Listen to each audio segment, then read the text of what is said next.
ask, why did I retire? And it's a lesson to the fathers who are here, who are few, but also a big lesson to the mothers, because I can tell you the women are the ones who tune the men to the direction that you want. A lot of our children, especially the boys, they are growing as orphans when their parents are alive. Let me repeat that. I know Councillor Riziki is nodding her head. We actually have amongst us our children, and not just because of the fathers, but even the mothers. They grow literally as orphans when you are alive. I'll give my own example, and this is something I can share, and I hope some of you guys will learn the lessons from this. You know, literally you're waking up early in the morning, maybe 3, 4 a.m. By 5:30, you are out of the house. You go to work. Most of the time, you even leave the children sleeping. I'm talking about for me as a father. You come back in the evening, past Isha. A lot of the time, they are sleeping. My young boys then, they literally remain on my bed, so that when I come, I can carry them to their bed. Then they can at least smell they can smell me and know that I was there. And you can do that for stretches on time. Of course, there are people who have no choice, because maybe you're working in the military, you have been deployed somewhere else. That's an exception. But for most of us, we actually live here in town. We give priority to our work, and life just passes you.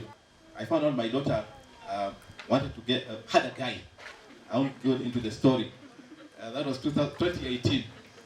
And I was wondering, when did she grow up?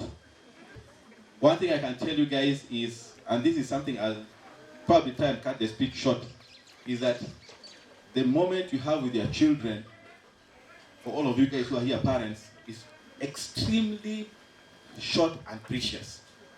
You will never be able to wind back that clock. It's a very, very short time. Most of you probably have 2 to 4 children.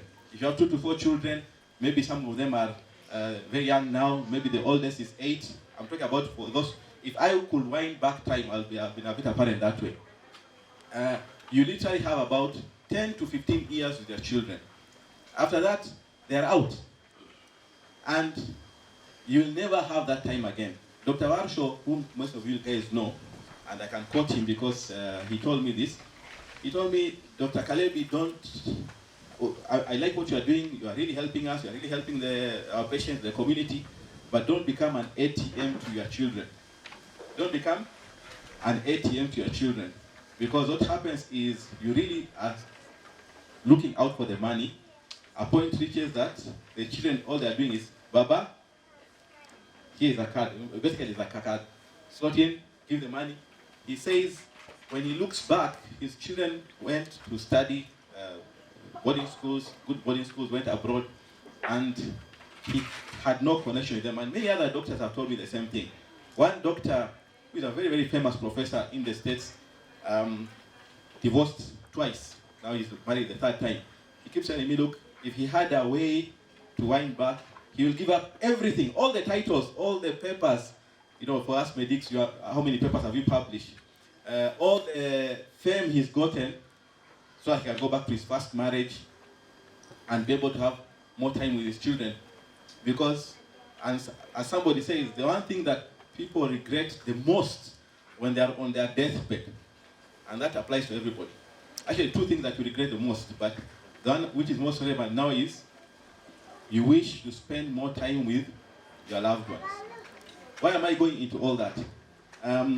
We don't realize this, but for us, it was, most of us grew up in poverty. I mean, most of the people I know grew up in poverty. And even the ones who were well off, not extremely well off, so to speak, the one thing that you had from your parents and your social circle was the time.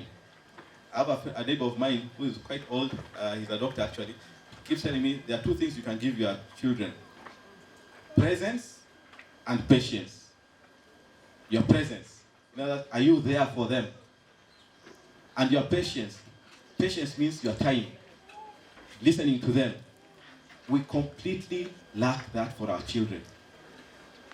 No money can compensate for patience and presence. None. Why am I saying that? Because if you look around, all of you guys, a lot of the time you are so busy, even the mothers nowadays, and subhanallah, we are so busy that we actually don't know what goes on with our children. This neighbor of mine told me that, he's a doctor, he's 75 years old. He says his father was not well off. They were living in Nyeri, in a rural place. And every day he'll come home, and I'm giving this especially to the fathers, every day he'll come home, he'll find his father sitting on the same chair. I think most of you guys remember that about your parents, your uncles, yeah? They're sitting on the same chair, or your madrasa teacher, sitting on the same chair. And one day, when he got a girlfriend, he's telling me this is a story. When he got a girlfriend, his father started asking him questions. And he's wondering, alituaje? Later, after many years, he asked that, how did you know I have a girlfriend? He says, because you are my son.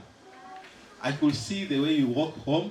I could see the way you are not eating in the evening. Nowadays you're eating somewhere else. I know you. You are my son. How many of us can actually speak about that, about our children?